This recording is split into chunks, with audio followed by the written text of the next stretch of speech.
L'équipe turque du Fenerbahçe rêve de signer Alexis Sanchez cet été. N'oubliez pas qu'il jouait à Marseille à l'époque, donc là il est actuellement à l'Udinese. Le club turc est prêt à lui proposer un salaire de 4 millions d'euros annuels et un jet privé à sa disposition pour rejoindre tout simplement le Fenerbahçe. Des nouvelles également concernant le petit frère de Désiré Doué, donc Guela Doué qui joue lui à Strasbourg, et c'est l'AC Milan qui offre 15 millions d'euros à Strasbourg pour s'offrir le joueur ivoirien. Donc Allegri apprécie le profil du Strasbourgeois. Après, pour l'instant Strasbourg pas très chaud, ils sont plutôt OPE pour le vendre 20 millions d'euros. Il va falloir que l'AC Milan augmente son offre. Des nouvelles également du côté du Napoli, et Naples a formulé une offre de 50 millions d'euros plus 5 millions de bonus pour Darwin Núñez, donc attaquant uruguayen qui devrait quitter l'équipe de Liverpool sur ce mercato. Donc Naples très intéressé, et Naples également pousse pour trouver un accord à hauteur de 33-34 millions d'euros plus bonus avec l'Udinese pour Lorenzo Luca.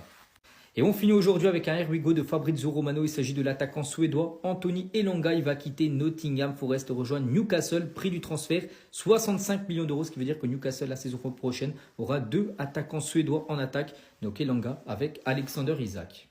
Victor Gyökeres, donc l'attaquant suédois du Sporting, les gars, il a pris quand même une grosse décision parce que vous savez que ce joueur, pour ceux qui suivent un peu les infos mercato, devrait rejoindre Arsenal, mais il aurait rompu avec sa copine pour aller à Arsenal. Donc cette dernière, donc sa copine, souhaite rester elle à Lisbonne, tandis que le buteur veut rallier Londres. En gros, elle voulait pas qu'il parte du côté bien sûr de l'Angleterre. Donc du coup, il a rompu bien sûr pour poursuivre sa carrière du côté de la Première Ligue. On prend la direction cette fois-ci de l'AC Milan et ces joueurs devraient tous quitter l'AC Milan cet été. Tout d'abord, l'Algérien Ismaël Benasser, n'oubliez pas qu'il était prêt à Marseille. Donc Marseille essaierait de le conserver, on verra, ça va se faire ou non. Donc il y a aussi Yunus Musa, Malik Thiaw, Emerson Royal et Yacine Nadi. Tous ces joueurs devraient quitter l'équipe milanaise. On apprend également aujourd'hui que le Real Madrid voulait recruter Nuno Mendes en 2020 quand il n'était pas encore du côté du Paris Saint-Germain. Donc le latéral gauche du PSG évoluait alors au Sporting. Les Merengues ont abandonné la piste en raison de la pandémie du Covid-19 qui avait obligé le Real Madrid à réduire ses dépenses. C'est dommage parce qu'ils ont laissé filer en gros à l'heure actuelle je pense le meilleur défenseur gauche du monde. Et on finit aujourd'hui les gars avec un accord trouvé entre Como et le joueur strasbourgeois Dylan Bakwa. Donc après le milieu strasbourgeois étudie aussi d'autres propositions. Il aimerait bien rejoindre une équipe qualifiée en Coupe d'Europe saison prochaine. Le joueur espagnol Nico González, ancien joueur du FC Barcelone, maintenant il est du côté de Manchester City. On apprend aujourd'hui que Nico González pourrait déjà quitter Manchester City cet été en cas de bonne offre. Il est arrivé cet hiver contre 60 millions d'euros. Mais c'est vrai qu'avec le retour de blessure de Rodri, avec les signatures par exemple de Reinders au milieu de terrain, donc pour lui ça semble du temps de jeu très réduit saison prochaine. C'est pour ça qu'il pourrait déjà quitter Manchester.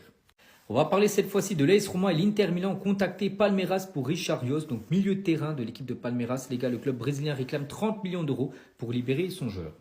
Des nouvelles également concernant le jeune espagnol Ravi Guerra. Je ne sais pas si vous connaissez ce joueur, il joue à Valence, il est quand même capitaine de l'équipe Espoir de l'Espagne. Bref, ce joueur est tout proche de rejoindre Manchester United. Des nouvelles également concernant Benjamin André, capitaine de Lille cette saison. Lui veut absolument venir au Paris FC, équipe promue la saison prochaine bien sûr en Ligue 1. Donc le club promu en Ligue 1 proposait légèrement plus de 2 millions d'euros au LOSC ces derniers jours. Donc le joueur lui veut venir au Paris FC, le Paris FC le veut. Maintenant on attend bien sûr la décision de Lille s'ils veulent oui ou non lâcher Benjamin André. L'attaquant gabonais Aubameyang, les gars, négocie actuellement sa rupture de contrat avec l'équipe d'El Qadsia. Donc dans quelques jours il va être libre. Regardez tous les clubs, enfin les championnats où il y a des clubs qui sont intéressés. Donc il intéresse des clubs de Ligue 1, de Serie A, de Liga, de Première Ligue, d'Arabie Saoudite et de MLS. Donc on verra où il filera bien sûr Pierre-Emerick Aubameyang. Des nouvelles également concernant un autre attaquant, c'est Victor Osimhen et le Galatasaray offre 50 millions d'euros plus 5 millions de bonus pour Victor Osimhen. Le Napoli, n'oubliez pas qu'il appartient toujours à Naples, a refusé et demande plus pour son attaquant qui dispose d'une clause libératoire fixée à 75 millions d'euros. Le Nigérian a dit oui, un retour en Turquie. Al Hilal reste toujours dans la course pour s'offrir Victor Osimhen.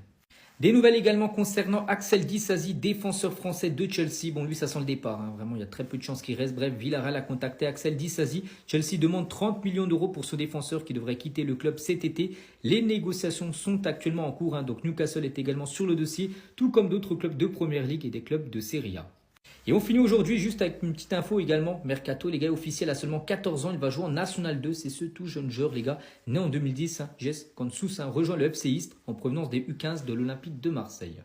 Le gardien allemand du FC Barcelone, Marc-André Ter Stegen, refuse toujours de partir de Barcelone. Pourtant, Juan Garcia a été recruté il y a à peu près un mois.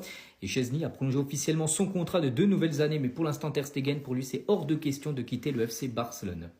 Des nouvelles également concernant le défenseur marocain Naïef Aguerd, donc joueur de West Ham. Il y a pas mal d'équipes intéressées comme Sunderland, l'Olympique de Marseille, la Real Sociedad, l'AC Milan et l'AS Roma. Donc le défenseur appartenant encore à West Ham n'a pas encore choisi sa future destination.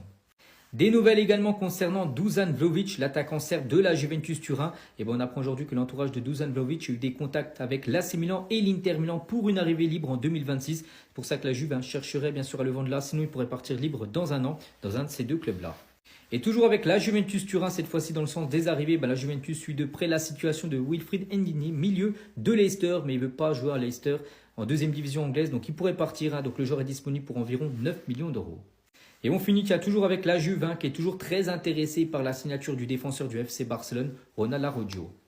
L'Atlético Madrid pousse pour s'offrir le ballon d'or africain, Lookman. Donc la signature de Lookman est sérieusement envisagée par l'Atlético Madrid. Donc le club espère que l'Atalanta Bergame baissera ses attentes parce que l'Atalanta attend moins 60 millions d'euros. Donc l'Atlético fortement intéressé par le joueur nigérian. On va parler cette fois-ci de la révélation de la Coupe du Monde des clubs. C'est le jeune espagnol Gonzalo Garcia qui a marqué pas mal de buts avec le Real Madrid lors de cette compétition. Le Real Madrid aurait reçu 10 offres pour Gonzalo Garcia, des offres de Première Ligue d'Italie et de la moitié de clubs espagnols. On va parler cette fois-ci de Luis Suarez, l'ancien joueur de l'Olympique de Marseille. Attention, c'est pas le Uruguayen. Bref, Luis Suarez est la priorité du Sporting pour succéder à Victor Gyökeres. Gyökeres, pour ceux qui suivent un peu les infos, devrait partir du côté d'Arsenal. Il faut trouver son remplaçant Sporting, ça pourrait être lui. Donc il a évolué cette saison à Almeria en deuxième division espagnole. Et on finit aujourd'hui avec le coach de l'AC Milan, Allegri. N'oubliez pas que c'est lui qui a été nommé coach de cette équipe là il y a quelques semaines.